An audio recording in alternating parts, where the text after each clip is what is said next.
Hi guys, so today we're going to continue our geometry review and we're going to look at how to solve right triangles that do not have that special 30-60-90 or 45-45-90 ratio. And what we're going to use is trigonometry, which if you guys remember back in geometry you learned a little acronym to help you with this, and that acronym was Sohcahtoa. So Sohcahtoa is what we use to help us remember which trig function corresponded to which sides of a triangle. So for example, this very first one is sine, and sine was abbreviated SIN, and we knew that the sine of an angle, we're just going to call it theta. Theta is what we're going to use most often just to stand for an angle, and we know that the sine of theta is equal to the ratio of the opposite side of a triangle divided by the hypotenuse of the triangle. And my stylus does not want to work today, so this is a little bit delayed. So it's the ratio of the opposite side of that angle divided by the hypotenuse of the triangle. Cosine was abbreviated COS, and the cosine of an angle was equivalent to the ratio of the adjacent side divided by the hypotenuse. So that's what the AH and the K stood for. Then TOA was the last part. TOA, the T stood for tangent, and tangent was abbreviated TAN. So the tangent of theta was the ratio of the opposite side of theta divided by the adjacent side to theta. And if you guys remember, the adjacent side was never the hypotenuse. Even though the hypotenuse did touch that angle, it was always the leg that touched the angle. So those are the ones that we learned in geometry. So what we're going to learn today that's actually new is we're going to learn what are called the reciprocal functions. So sine, cosine, and tangent each have a reciprocal. If you guys remember, a reciprocal is basically one divided by that value or that value flipped. So reciprocals, each trig function has a reciprocal. The reciprocal of sine is cosecant. So cosecant is abbreviated CSC, and the cosecant of theta is the same thing as 1 divided by the sine of theta. Or if I take the sine value and flip it. So cosecant, that's why I have a new acronym down here. It's that Sohcahtoa, a little harder to remember, but it's easier to remember which one is the reciprocal of which. So cosecant is the reciprocal of sine.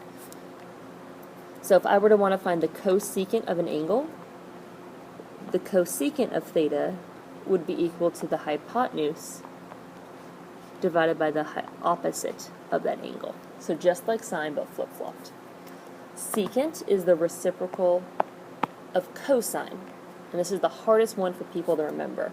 Secant is the reciprocal of cosine. Everyone wants to put cosecant with cosine, but you can't have, what I like to say is that each pair has the word co one time. So secant is abbreviated SEC, and the secant of theta is equal to 1 divided by the cosine of theta. So again, one co for every pair. So there's cosine, that goes with secant. Then I've got cosecant, which goes with regular sine. Okay, so I don't have co twice. There's only one co per pair. And then secant, again, it's the reciprocal of cosine, which means that ratio, it's the SHA. So secant is hypotenuse divided by adjacent. And then again, one co, I've got cotangent. Most people remember this one because it says tangent, but one co per pair. So cotangent is abbreviated COT, and the cotangent of theta is the same thing as 1 divided by the tangent of theta, or taking the tangent value and flipping it. And that AO there, again, that means that the cotangent is equal to adjacent over opposite. So the reciprocal of tangent. So we're going to do a couple of examples. We're going to start by finding ratios before we actually start solving triangles. So what we're going to look at first is a triangle here. So right now I know 2 of those sides, but in order to find all these ratios, I'm going to need to find that hypotenuse. So the easiest way to go ahead and find that hypotenuse in this case is going to be just to use the Pythagorean Theorem. So I would get that c squared is going to equal the square root of 3 squared plus 6 squared, which is going to be the square root of 45. And I'm going to go ahead and simplify the square root of 45. 45 breaks down into 9 and 5, which is 3 and 3. So the most simplified form of that hypotenuse is going to be 3 square root of 5. And that's how I'm going to leave it if I want it simplified. So now that I know my hypotenuse, I'm going to go ahead and find some of these ratios. We'll start up here at the top with the sine of angle D. Okay, so sine, we know that goes with so. And sine is the ratio of the opposite over the hypotenuse. So I go to angle D, I find the side opposite of D, which is 6, divided by the hypotenuse, which is 3 root 5, and I simplify. The square root's not going to simplify, and I can keep it in the bottom, so I'm just going to simplify those numbers. This becomes 2 over the square root of 5.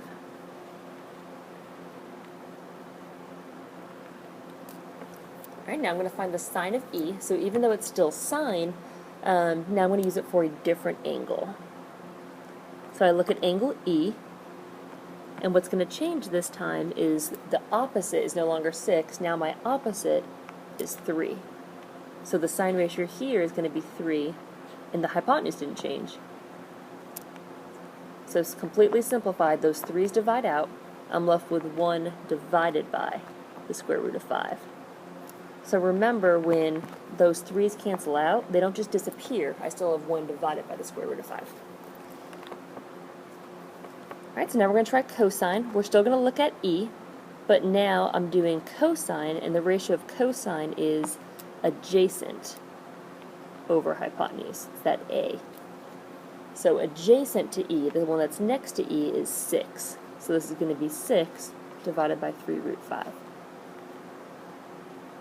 And again, I can simplify this. This should look familiar. It's actually the same as the sine of angle D. And we're going to learn more about what that is later on this year, but it's actually something called a cofunction property, where if your two angles add up to 90, the sine and cosine of each one would actually be equal. Alright, so we're going to look at the two new trig functions now. We're going to look at cotangent and cosecant. So cotangent, if you remember that Sohcahtoa acronym, you can use that. It's going to be the adjacent over the opposite. Okay, so cotangent is adjacent over opposite. It's also the reciprocal of the tangent. So I find angle D, and then I'm going to do adjacent divided by opposite. So that's going to be 3 over 6, which simplifies to 1/2. And then the last one on there is it's new, it's cosecant. So cosecant is the reciprocal of sine. Okay, so I take the sine ratio, and I already know the sine of E. I found that earlier. So instead of going through, if I wanted to, I could do CHO and do hypotenuse over opposite, or I could just know what the sine ratio is, which is 1 over the square root of 5. That's my sine ratio. So I flip it, and that's going to give me the cosecant ratio, which is just square root of 5.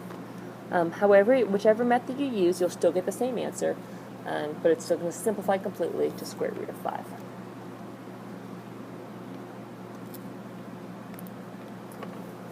Alright, so now we're going to look at, given a ratio, how to find basically a different ratio. So questions like this, really important that you guys draw a picture. It makes it much easier.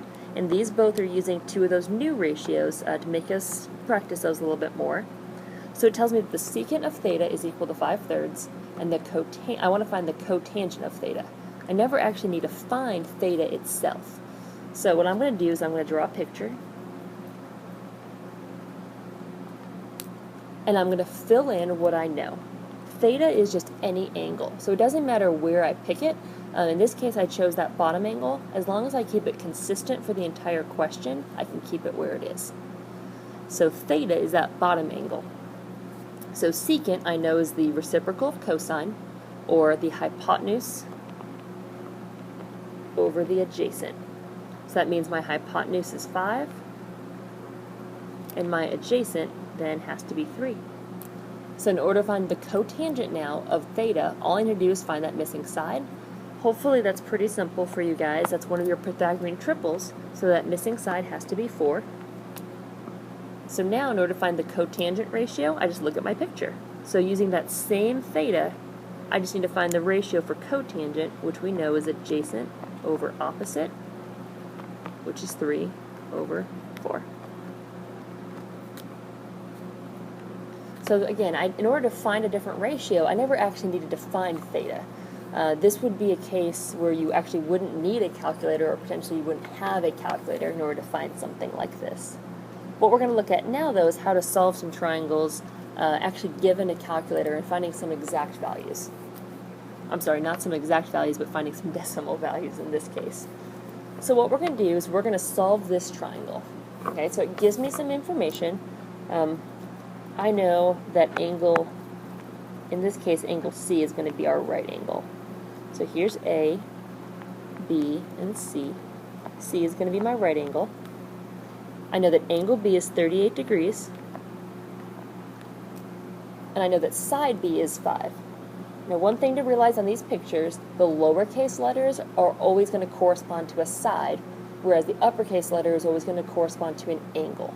And the same one is across from each other. So for example, lowercase a is the side across from angle A, and lowercase c is the side across from angle C. So by solving this triangle, I'm finding all of those pieces of missing information. So the first piece of missing information that's actually the easiest to find is going to be angle A. So the measure of angle A is actually pretty simple because I know 90 plus 38 plus angle A has to add up to 180. Which makes angle A 52 degrees.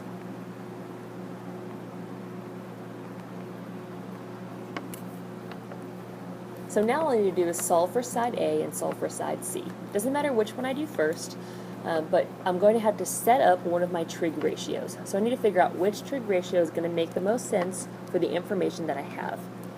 So let's start with A. If I find side A, I know 5 and I know the 38-degree angle.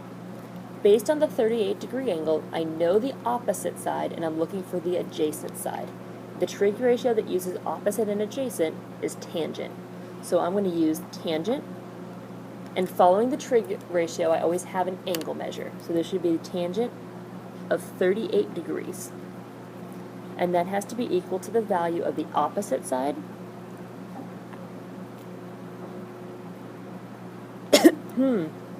divided by the adjacent side. And in this case, the adjacent side is my x, or I'm going to leave it as a, just because it's the side that I'm looking for. And now I have an equation set up, and I just need to figure out what a is.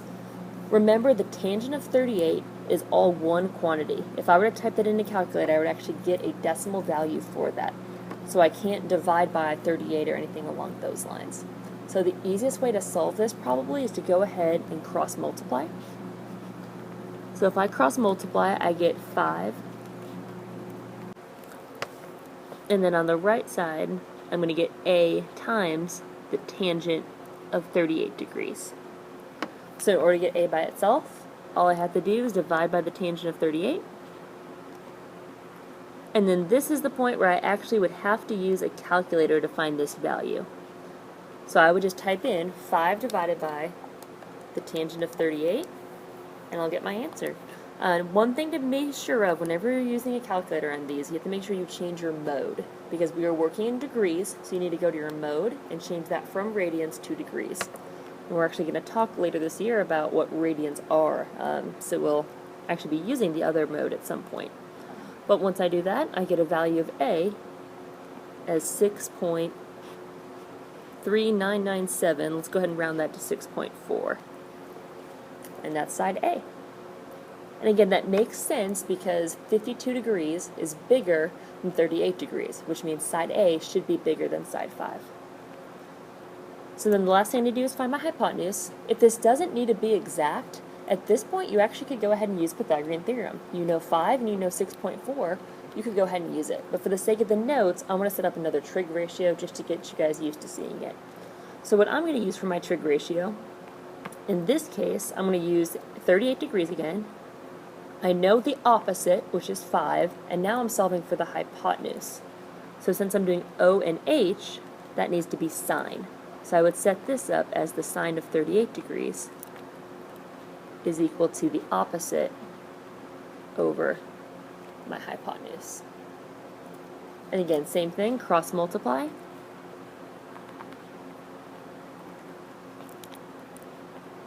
And then get C by itself, I would divide. And then at this point, you have to type that in your calculator to get your answer. And I should get about 8.12 for your hypotenuse. And again, that makes sense, right? Because it should be bigger than both of those sides.